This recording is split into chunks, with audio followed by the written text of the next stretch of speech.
Good mornings all of you and welcomes.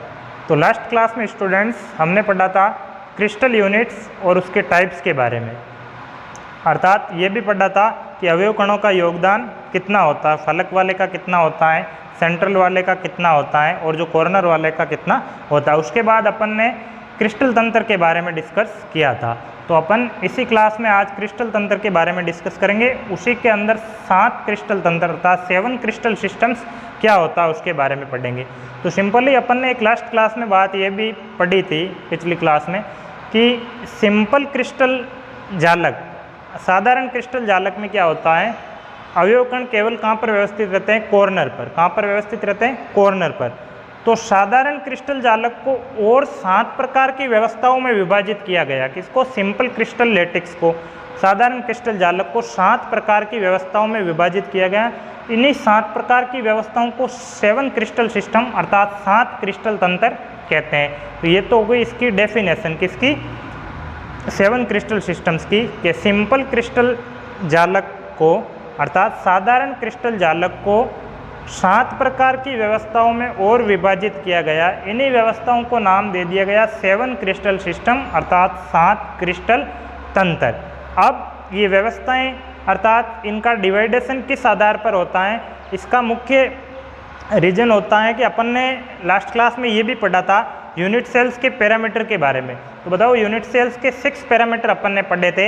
एक तो इसकी एजेज अर्थात अक्षीय दूरियां A B C, small A small B small C, ये पढ़ा था।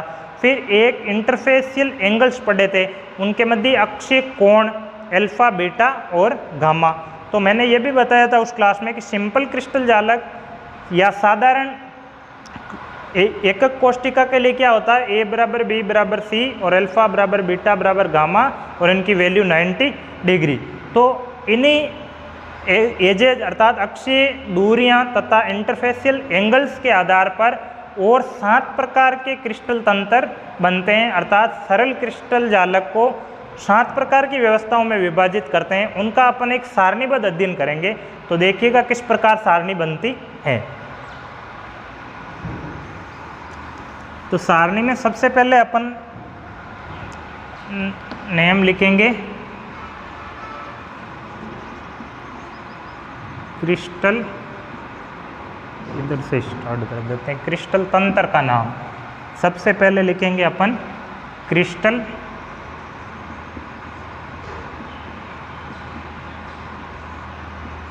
तंत्र कौन सा होता है। फिर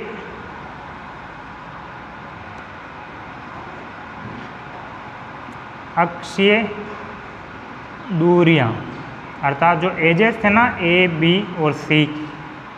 फिर थर्ड कॉलम आएगा अक्षीय कोण इंटरफेशियल एंगल्स अल्फा बीटा और गामा वाला।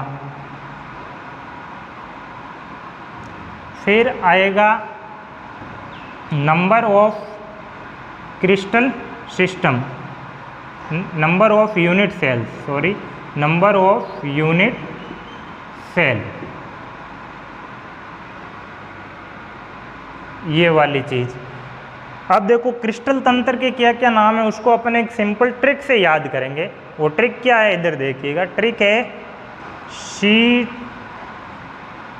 टोर एच एम टी, सी टोर एच एम टी, सी टोर एच एम टी। अब ट्रिक तो हो गई सी टोर एच एम टी। अब एक एक इंडिविजुअल इनका अर्थ क्या होता है, सी का क्या होता है। सी को बोलते हैं क्यूबिक, क्यूबिक और हिंदी में बोलते हैं इसको गणीय, ठीक है।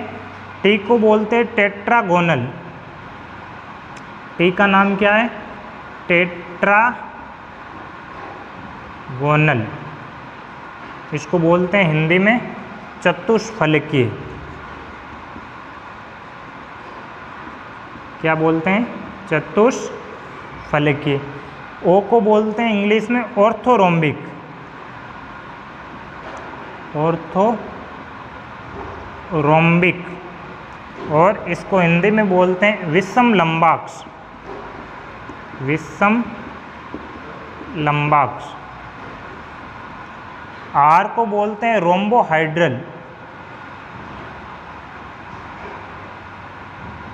रोम्बोहाइड्रल, और इसको हिंदी में बोलते हैं त्रिकोणीय। क्या बोलते हैं? त्रिकोणीय। फिर एच को बोलते हैं हेक्सागोनल। क्या बोलते हैं? हेक्सागोनल, और इसको बोलते हैं हिंदी में षटकोणीय। एम को बोलते हैं monoclinic, mono CLINIK, monoclinic. T को बोलते हैं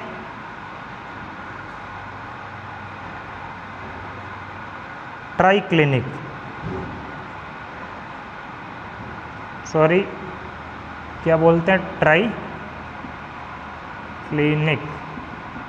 मोनोक्लिनिक का हिंदी में नाम हो जाएगा एकंताक्ष, एकंताक्ष, और इस ट्राइक्लिनिक का नाम हो जाएगा त्रितनाक्ष, त्रितनाक्ष।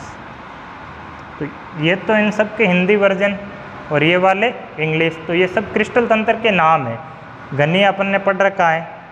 उसके बाद एक होता है टेट्रागोनल, चतुष्फलकीय क्रिस्टल, विषम लंबाक्स ऑर्थोरोम्बिक, रोम्बोहाइड्रल त्रिकोणीय, हेक्सागोनल षटकोणीय, मोनोक्लिनिक एकंताक्ष, ट्राइक्लिनिक त्रितनाक्ष। ठीक है, ये इसके हिंदी वर्जन, ये इसके इंग्लिश। तो इनकी याद करने की ट्रिक CTOR-HMT, CTOR-HMT। फिर नंबर आता है अक्षीय दूरियां।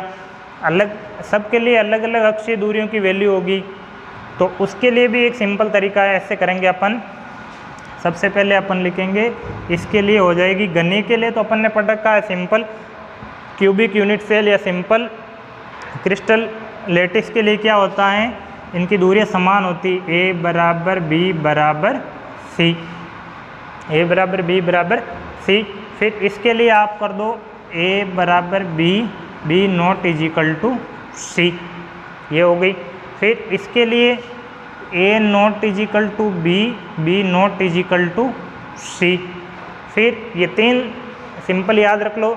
वापस इसी तीन को दोहराना है। पहले वाली वापस यहाँ आ जाएगी, A बराबर B बराबर C। दूसरी वाली यहाँ आ जाएगी, बोलो क्या थी, A बराबर B not is equal to C। और तीसरी वाली ये आ जाएगी, A not is equal to B, B not is equal to C। अब ये भी मोनोक्लिनिक, ये भी, और ये ट्राइक्लिनिक, तो क्लिनिक तो इसमें भी सेम आएगी ये वाली, A not is equal to B, B not is equal to C। तो ये तो हो गई अक्षीय दूरियों की वैल्यू। किनके लिए? इन सब के लिए, इंडिविजुअल क्रिस्टल तंत्र के लिए। कि घनीय क्रिस्टल के लिए अक्षीय दूरियों का क्या होगा, तीनों समान होंगी, A बराबर B बराबर C, एजेज समान होंगे। फिर टेट्रागोनल के लिए क्या आ जाएगा, A तो B एजेज के बराबर है लेकिन B not is equal to C, B C के बराबर नहीं। इस प्रकार इन सब का क्रम सिंपल याद रखने का तरीका, पहले तीन याद रख लो, फिर वापस तीन दोहरा दो, तीन याद रह जाएगी, तीन वापस दोहरा दो, और लास्ट में ये भी क्लिनिक तो ये भी क्लिनिक, तो ये इसके सेम आ जाएगी। ये तो हो गई एजेज की बात, अक्षीय दूरियों की बात। फिर आता अक्षीय कोण, अल्फा बीटा और गामा का वह। तो इसके लिए भी सिंपल, सबसे पहले अल्फा बराबर बीटा बराबर गामा बराबर 90 डिग्री। इसके लिए भी यही अल्फा बराबर बीटा बराबर गामा बराबर 90 डिग्री। इसी के लिए ये भी अल्फ़ा बराबर ऑर्थोरोम्बिक के लिए अल्फ़ा बराबर बीटा बराबर गामा बराबर 90 डिग्री। तीन तो याद रह जाएंगे, अल्फ़ा बराबर बीटा बराबर गामा बराबर 90 डिग्री। फिर रोम्बोहाइड्रल के लिए क्या हो जाएगा, इसके लिए अल्फ़ा बराबर बीटा बराबर gamma not is equal to 90, alpha बराबर बीटा बराबर gamma not is equal to 90। तो ये चार तो सिंपल अल्फ़ा बीटा के वे में ही चलेंगे, और इन सब के लिए वैल्यू तीन के लिए तो 90, और इसके लिए अल्फ़ा बराबर बीटा के बीटा गामा के बराबर है लेकिन इनकी वैल्यू 90 डिग्री नहीं होती है। फिर आती है हेक्सागोनल की बात। तो उसके लिए एक ध्यान रखना कि इसमें क्या होता है, अल्फ़ा बराबर बीटा तो होता है और उनकी वैल्यू क्या होती है 90 डिग्री, लेकिन इसके लिए गामा की वैल्यू क्या हो जाएगी 120 डिग्री, 120 डिग्री। ये इसमें ध्यान रखना थोड़ा अलग से है। अल्फ़ा बराबर बीटा ये तो 90 है, अल्फ़ा बीटा के समान है, इनकी वैल्यू कितनी है 90, लेकिन गामा क्या है 120 डिग्री, ये इसमें अलग है। गामा क्या है 120 डिग्री। फिर बात आती है मोनोक्लिनिक की, तो इसमें क्या हो जाएगा, अल्फ़ा बराबर किसके समान हो जाएगा गामा, किसके समान, अल्फ़ा बराबर गामा बराबर 90 और बीटा नॉट इजिकल टू 90। ये हो गई किसके लिए, मोनोक्लिनिक के लिए, ठीक है। फिर ट्राइक्लिनिक के लिए क्या हो जाएगा, इसके लिए हो जाएगा ना तो अल्फ़ा बीटा के समान, ना बीटा गामा के समान, ना बीटा गामा के समान और ना गामा 90 डिग्री के समान। तो ये वाली चीज़ इसमें आ जाएगी किसके लिए, ट्राइक्लिनिक के लिए, ना तो अल्फ़ा बीटा के समान, ना बीटा गामा के समान, ना गामा 90 डिग्री के समान। तो ये हो गई अक्षीय कोण की बात। किसकी बात, अक्षीय कोण की। सिंपल याद रखने का तरीका कैसे है कि फर्स्ट 4 में तो अल्फ़ा बीटा गामा चलेगा, फर्स्ट 3 के लिए अल्फ़ा बीटा के समान, बीटा गामा के समान, इनकी वैल्यू 90। इसके लिए ध्यान रखना अल्फ़ा बीटा के समान, बीटा भी गामा, लेकिन वैल्यू 90 डिग्री नहीं होती है।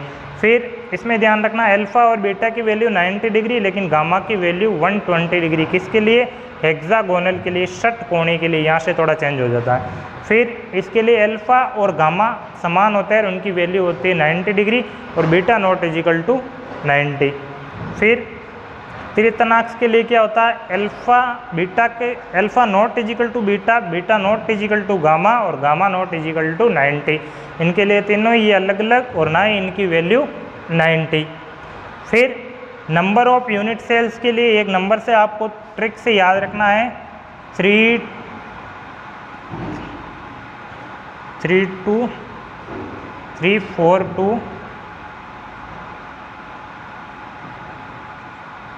1121।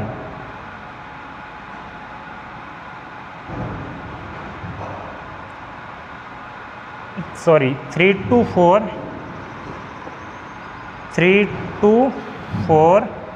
1121। इस नंबर से आपको याद रखना 3241121। अब ये नंबर क्या है, यूनिट सेल्स के गणिये में कितनी यूनिट सेल्स आएगी 3। वापस इसके लिए टेट्रागोनल के लिए, चतुष्फलकी के लिए कितनी आ जाएगी 2। फिर इसके लिए कितनी आ जाएगी 4। ये मतलब नंबर ऑफ यूनिट सेल्स है क्या है 3241121।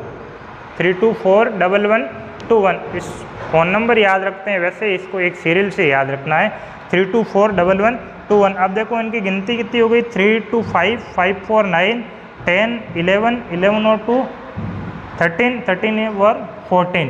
तो ये टोटल कितने हो गए 14 14। कितने हो गए 14।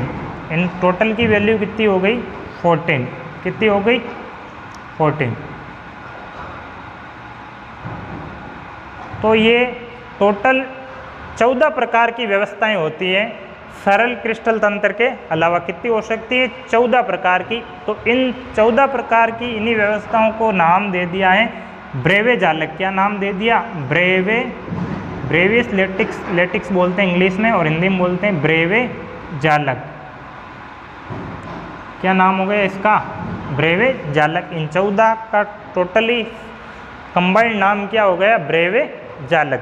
तो आज की क्लास में अपन ने ये सारणी से देखा कि क्रिस्टल तंत्र कितने 7 सिस्टम्स में डिवाइड, फिर इनके लिए एजेज की वैल्यू, इंटरफेसियल एंगल्स की वैल्यू और नंबर ऑफ यूनिट सेल्स कितनी आ सकती है। लास्ट में अपन ने देखा number of unit cells total 14 और इन्हीं 14 को नाम दे दिया ब्रेवे जालक। क्या नाम दे दिया, ब्रेवे जालक, ब्रेवियस लेटिस।